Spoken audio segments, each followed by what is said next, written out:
Sérgio Jacobsen, muito obrigado por nos receber no nosso podcast da Absci.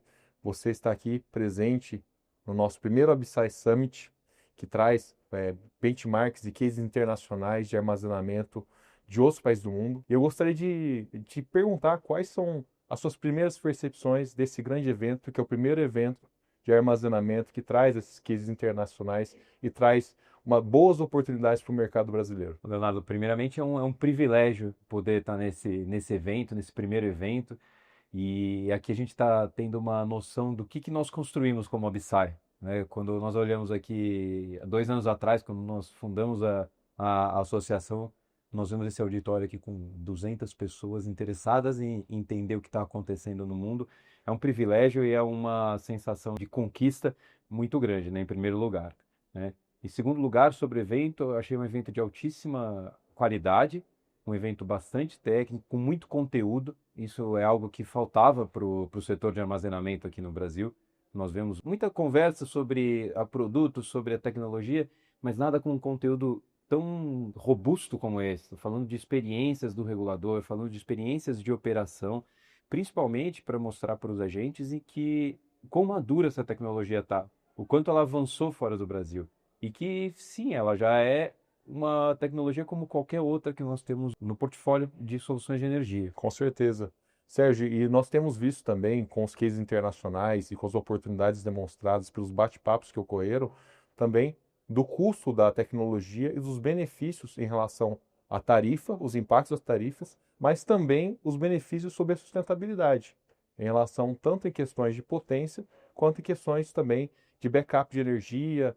Então, como é que você tem avaliado os cases internacionais em relação ao que o Brasil poderia ser, ainda mais no ano de COP30? É, exatamente, Leonardo. É um componente super importante na nossa matriz. O professor Nivaldi falou sobre a nossa matriz, que já é muito avançada em termos de sustentabilidade, e o que nós não podemos fazer hoje é perder isso, perder esse status. Nós avançamos tanto e agora que a gente está tendo a oportunidade de ficar quase 100%, nós não podemos perder esse bonde aqui. Vamos continuar com esse progresso. E aqui foi demonstrado que todos os outros países estão fazendo esforços e estão vendo, primeiro, benefício financeiro em custos em progredir com essa solução e também na descarbonização. Isso aí é fato e aqui foi bastante comprovado. E foi muito interessante ouvir os agentes falando, né? A preocupação dos agentes, qual a visão deles sobre o mercado de armazenamento e sobre também a Absci, como nós estamos conduzindo esse processo, trazendo fatos técnicos, trazendo embasamento muito concreto para que eles tomem essa decisão.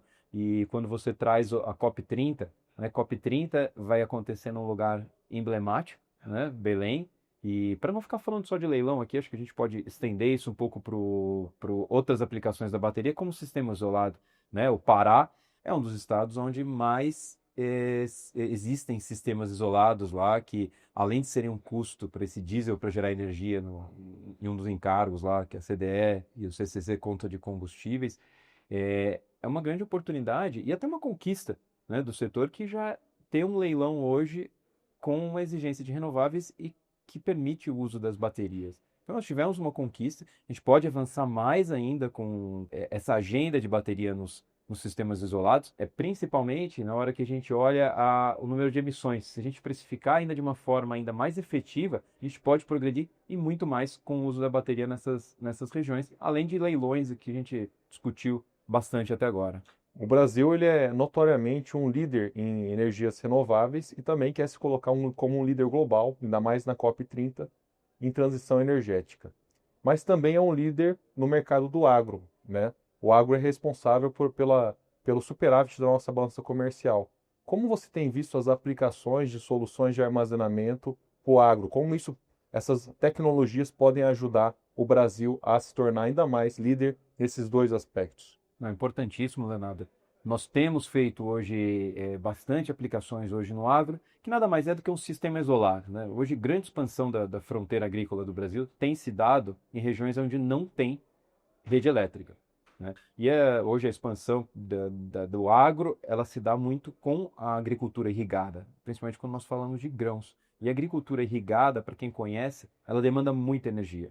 É energia para que você bombeia essa água, seja do rio ou seja do aquífero, né? 300, 400 metros para debaixo da terra, e os pivôs centrais. Então é muita energia. Quando a gente entende esse mundo, é uma indústria a céu aberto, com uma demanda enorme, e que não está sendo atendida pela rede elétrica. E acaba sendo, em algumas vezes, tendo uma geração diesel, ou às vezes, nem se seguindo para uma agricultura irrigada, né? É uma oportunidade enorme que nós temos agora de trazer o solar, trazer a bateria, algum complemento com a térmica também, mas para que traga essa energia por um custo super competitivo, não que só elimine o uso do diesel para quem está 100% no diesel, que é bastante raro, mas que principalmente expanda a agricultura irrigada. Porque hoje a agricultura irrigada, ela multiplica pelo menos por 2 vezes a produtividade no campo. Então, com a mesma área, você vai produzir 2 vezes. E aí, quando você olha num cenário global de crescimento de população, num cenário global em que mais alimento é demandado, produtividade no campo é chave. E aí, quando você fala de competitividade e liderança, o Brasil é líder no agro. E por que não multiplicar a nossa produtividade com todos os elementos que nós já temos, o conhecimento com a terra, tudo preparado ali? É trazer a energia barata para essa região. E não é nada inovador que eu estou falando, né? É algo que é existente, é um sistema isolado, e nós, na própria Micropower, já temos liderado essa frente de micro-redes no agro. Então já expandimos bastante no oeste da Bahia, estamos seguindo para outras regiões. Então é algo que é viável, é economicamente totalmente simples para que siga com esse modelo.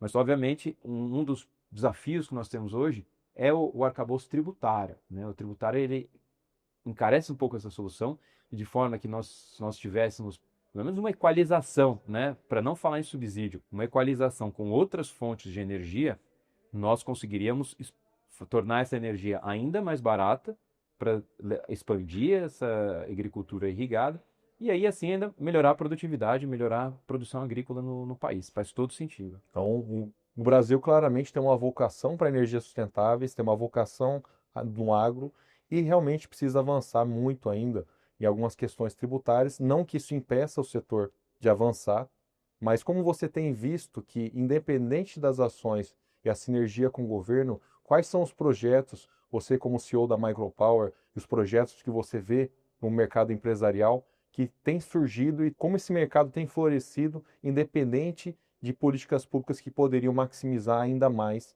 os projetos existentes e talvez outros mais que as soluções de bateria poderiam trazer. O primeiro a gente acabou falando já, que é sobre. A gente está falando sobre o agro, mas existem outras indústrias que estão distantes da rede, né? E muitas vezes essa solução local ou distribuída, ela é mais barata do que levar a rede até esse cliente. Então, hoje a gente não tem uma visão sistêmica dos custos do setor, né? Então, para você levar a energia até aquela indústria, você tem que construir uma linha de transmissão, uma subestação de distribuição, a linha de distribuição.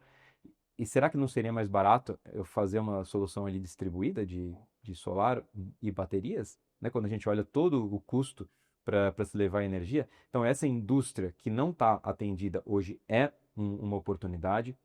Outras oportunidades, para falar em indústria ainda, são indústrias em que não tem a demanda completa da concessionária. Então, existem hoje, seja em grandes centros, seja em regiões mais remotas, se uma indústria ela vai ter uma expansão muito grande da produção por consequência do aumento da energia, é, soluções de demanda pela rede não necessariamente são a melhor ou são a mais barata. Hoje eu vejo indústrias procurando solar e bateria para complementar a demanda da concessionária. Essa é uma possibilidade que tem vindo.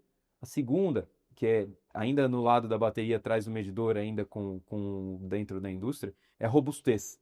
Na hora que você coloca a bateria, seja para uma demanda adicional ou para uma aplicação da hora da ponta, que em algumas regiões já faz sentido você colocar para que economize a tarifa de ponta, você traz robustez de energia. Então, hoje, um momento de discussão enorme de resiliência de rede de distribuição, de suprimento de energia, de estabilidade, quando você coloca o BESS para trás do medidor, você traz uma energia estável, você traz uma energia de qualidade, mesmo que ele não atue o tempo inteiro. São espaços de tempo de segundos em que ele vai entrar, em que ele vai atuar, mas que vai trazer um benefício enorme na produção da indústria. Com certeza. As soluções de armazenamento têm essa característica de versatilidade, de atuar em vários segmentos e várias soluções, e a Absci, como o próprio nome diz, é uma associação brasileira de soluções de armazenamento. Então, eu acredito que é uma tendência da transição energética implementar essas soluções, e como você bem disse, é uma tendência também da evolução das energias renováveis e da estabilização do sistema. Obrigado, Sérgio Jacobs, CEO da Micropower, por essa entrevista e também associado e conselheiro da Absci. Espero que a gente consiga avançar com essas pautas, que ainda tem muita oportunidade para o Brasil avançar, a exemplos de países como Chile, Austrália, Estados Unidos e Reino Unido. Eu que agradeço e muito animado aqui de participar e ver todas essas regiões progredindo tanto com o armazenamento. Isso dá um conforto que a gente está no caminho certo.